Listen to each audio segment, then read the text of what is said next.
Welcome to Wisconscene, everybody. I'm Trevor, and I am here in the studio tonight with The Hussy and Sir NoSir.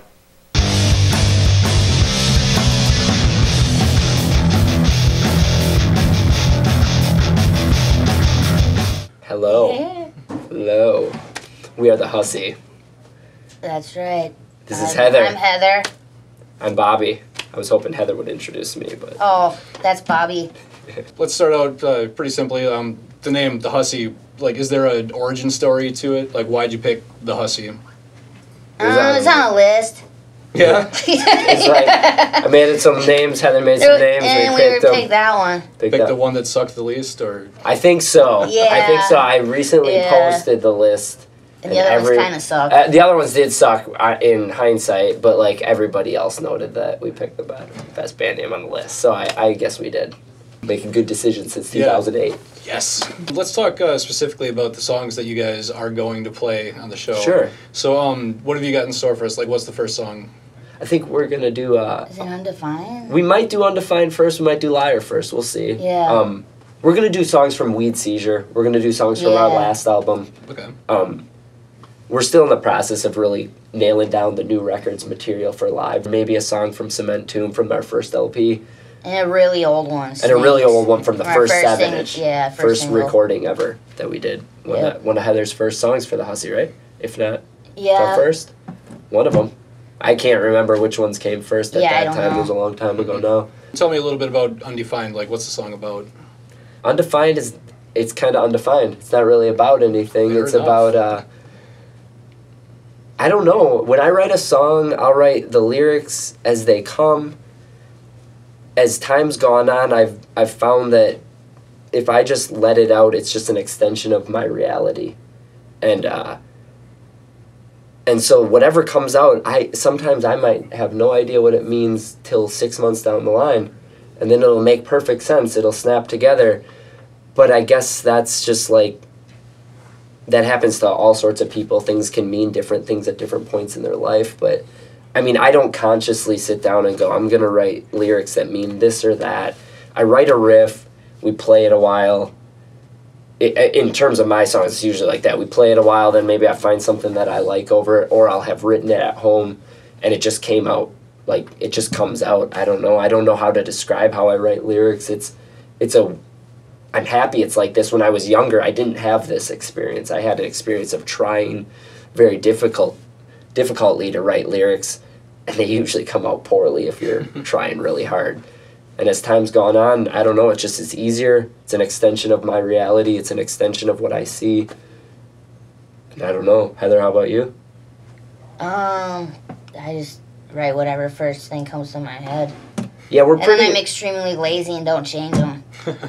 So That's how it goes we're with me. pretty laid back band. We don't put a lot of weight into our lyrics. Liar was originally really, really slowed down and like super half slow. speed, probably half as fast as we're gonna play. Probably a quarter as fast as we're gonna play it here. And just all I kept singing was that line.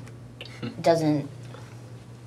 Yeah, there's no meaning behind it, I guess. So it's pretty stream of consciousness. Yeah. Yeah. Sometimes, totally. like sometimes For I me write. it is. Yeah. For Bobby, it might not be, but I'm not.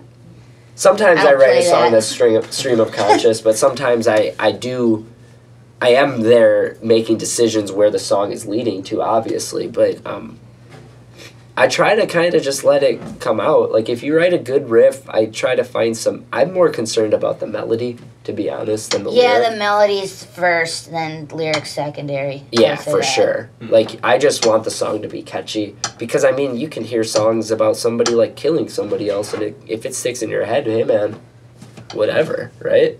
Like, I am a strong supporter of good lyrics, but we play stupid punk rock, man.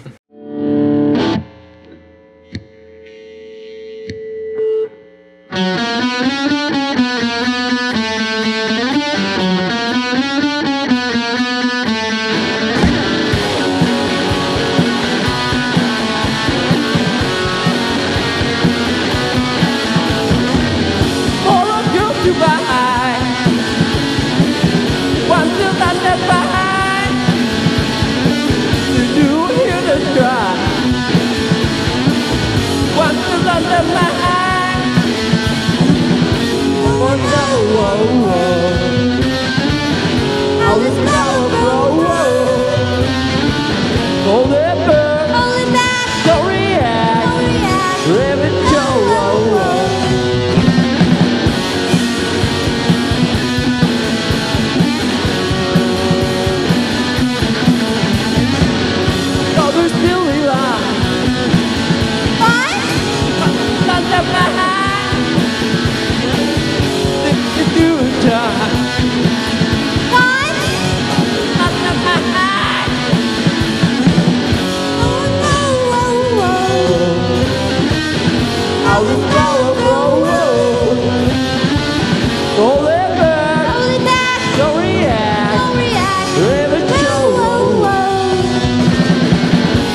Hold it back. Hold it back. Don't react. Don't react. Let it go.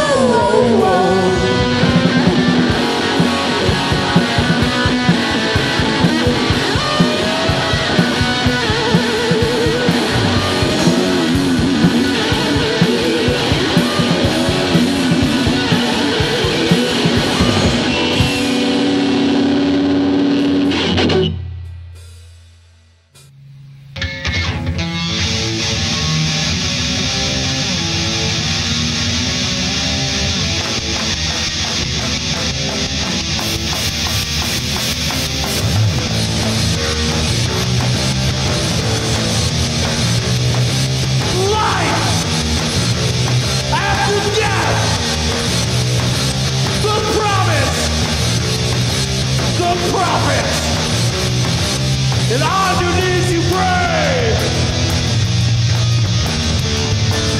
to a God they say will save you from a hell. Your soul is what we sell.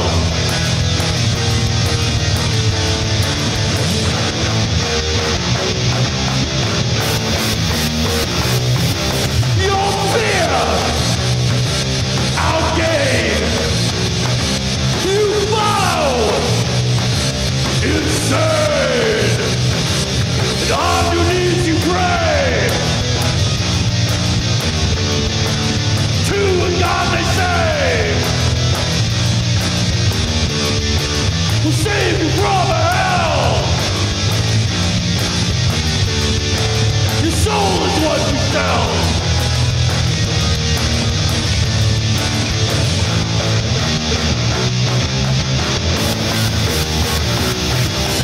Jesus will save.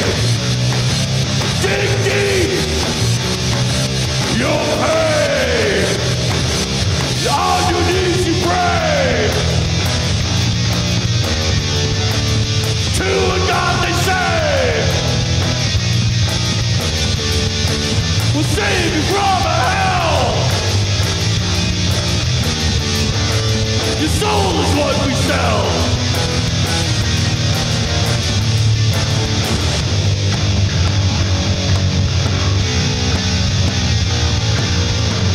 Give us all your money.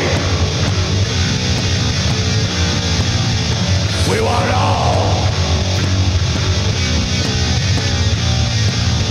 Every red fucking cent.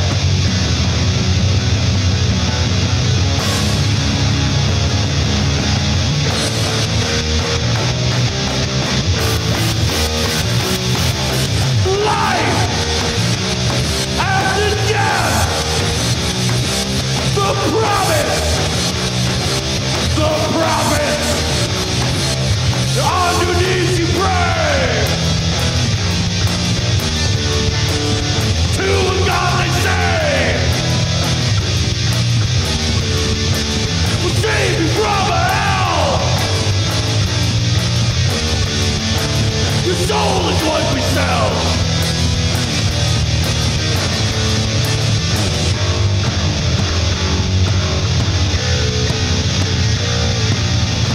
Give us all your fucking money. The church needs a new boat and a new Ferrari. You want to get into heaven, don't ya? Pay up.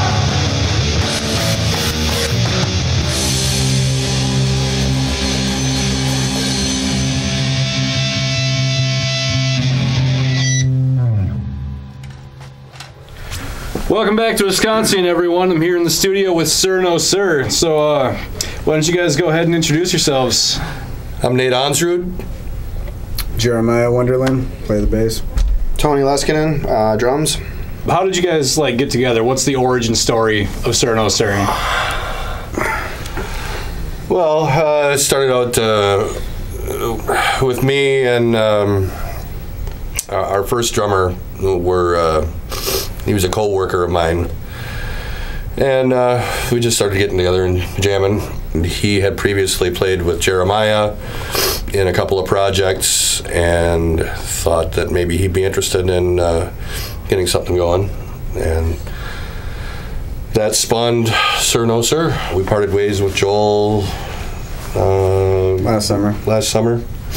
And voila. He appeared out of nowhere. New blood. Yeah. Big T. So have you found that the overall feel of the band has changed a lot with having Tony on the drums versus like when Joel was playing?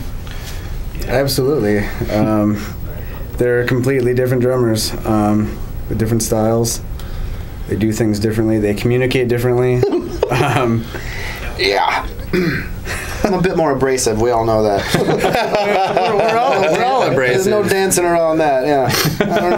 You can see I'm wearing a watch. I don't have time to beat around the bush. So Yeah. Sorry about that, everybody. Now that we're writing new songs with Tony, the direction is changing a little bit. And I think we're becoming more of the band that we should be, or that we are. Because a lot, like, this is Nate's first band of playing guitar in a band. Yeah. I think I said Yeah, that. drummer to drummer. Did I say that right? Drummer to drummer. He's doing a great job. And it's being a drummer, you always dream about, hey, maybe I could step out there and get laid too, you know?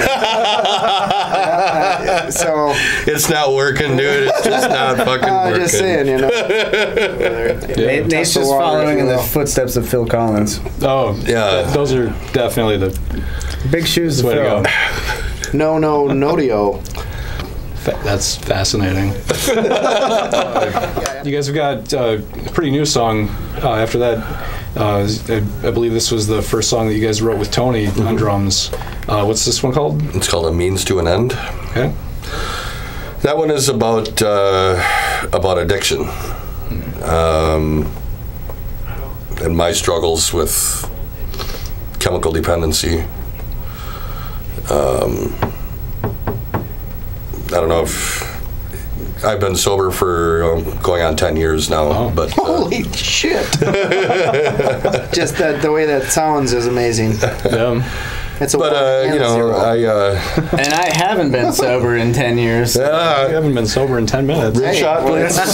It's all individual, you know. Everybody's got a different path. Exactly. Yeah. You know, even though it's a personal song for you, the fact that we wrote it, it was the first song that we wrote as a three-piece. It finally felt like after playing together that we sort of became more of a band. I mean, even with, you know, before Tony with Joel, we didn't collaborate like this. Right. Like we're all, you know, put our 2 cents worth in on it.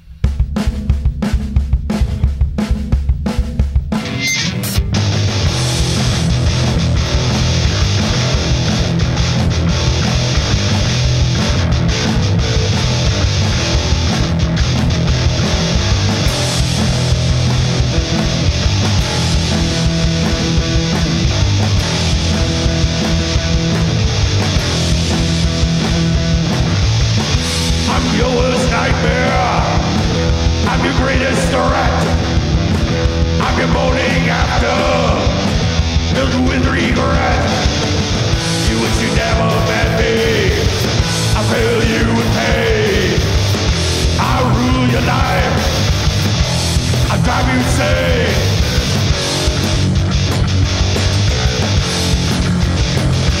Drive you insane.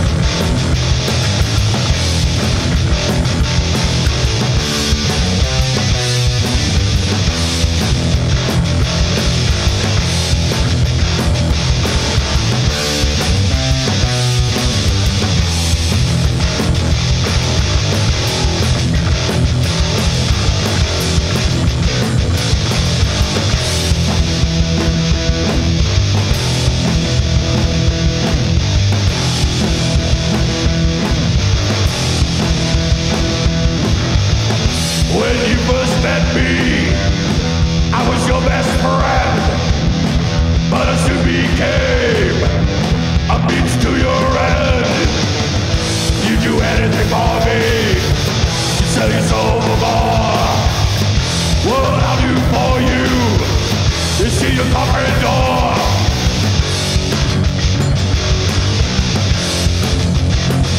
Your covered door.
with regret.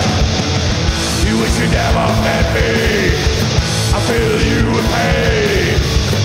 I rule your life. I drive you insane.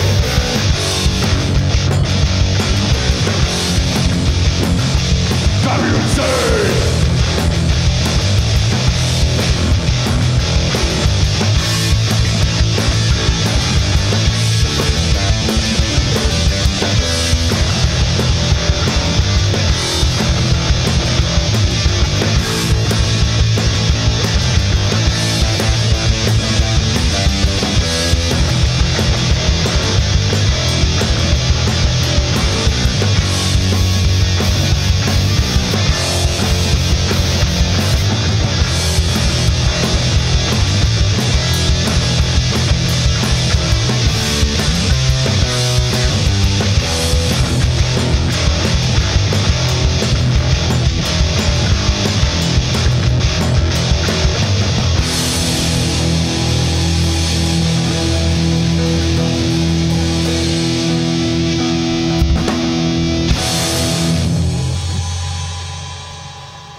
So over the last 5 years, like, how has the Hussy evolved from like where you began to like where you are now? A lot of touring. We toured A lot of hard work, a lot of recording. Introduction of delay into the sound has affected our sound, I would say, in a way. Just friends, bands influence us. Influence us big time. Yeah. Stuff. Try to kind of like find like-minded people and kind of see what they're doing, you know. It seems like the band's evolved to be just a better band, stronger band. Yeah, we spend more time writing now. Yeah, recording. A lot of time recording. Yeah, than we did at first. Okay. Like, we record our own records now, whereas before the first couple of records were recorded in a studio, and the first couple 7 inches, and now, like, all of our LPs I've recorded, and anything new I've recorded, and I think that greatly has enhanced our sound. It's actually let us do more with the sound that we wanted and actually make it sound how me and Heather want it to sound. So how many records do you have out now? We've got 2, right now, we have 2 LPs, and we're on the verge of releasing our 3rd LP, Pagan Hiss.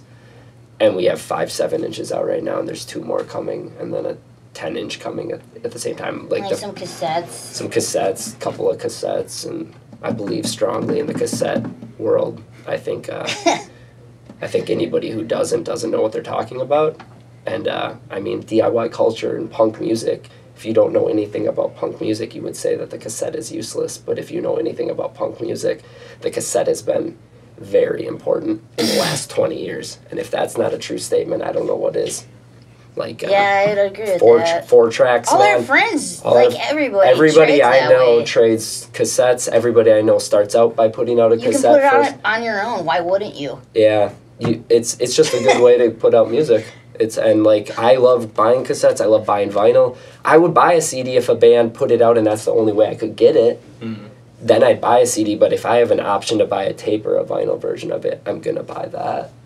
And I will support that culture until I die. And I think a lot of people have founded their lives on that culture. And I think that's only a good thing. So the formats are obviously very important to you guys. Like, you've never actually put out anything on CD. Never. Right. We'll have released 10 vinyl records without releasing a CD. And I think it's done just fine for us. I think our band is a testament that you don't need that format. I think that the format is not dead. I will not be caught saying the format's dead. I just say that the people who come to see our shows want to buy our music on vinyl record or a tape. Like, I don't get people coming up to us going, "Hey, you got a CD version?" Like, every once in a while that'll happen. But I mean, the LPs come with download. Yeah, so like you're gonna buy. So I mean, you know what I mean. The past is the new future. The past is the new future.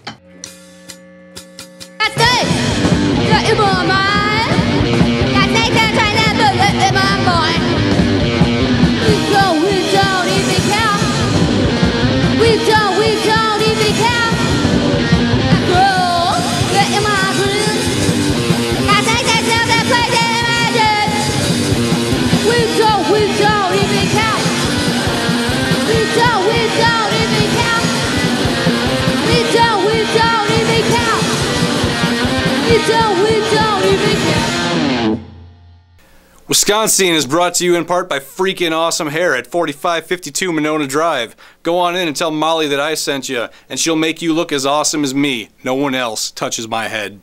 Sir NoSir, the name, where does that come from? I was sitting around having a conversation with myself, as I'm wont to do, and it became a response in amongst this conversation that I was having. This Sir NoSir, and the phrase blurted out in my mind. I thought about it. I was like, I like the sound of that, and I wrote it out, and I was like, I like the way it looks, and I sort of, after thinking about it a little bit more, it became a denial of a request by a person in a position of authority. That's why I thought Nate came up with it, because politically militant. I'm like, I'm hearing this for the first time too now. Like, what? Yeah, I thought that was right out of your notebook. No, that's Jay's too. It happened quickly. Jay told us, what do you think about Sir NoSir? And I was like, oh my God, that's perfect. The last song is an instrumental. What's this one called? Lotus. Yeah. And what's that one about, Jay? Well, I don't intend to write instrumental songs, but it seems like 75% of the time that I brought a song in, it's turned into an instrumental. And for me, that song, I hate detuning the bass or guitar to drop D tuning. I hate it. I think it's easy. It's whatever. But anyway, I challenged myself to write something in that tuning, because we did the Capitalism song, and I also do that in drop D. And so I was like, well, this will save me time of having to piss around with tuning. So I detuned and I wrote that.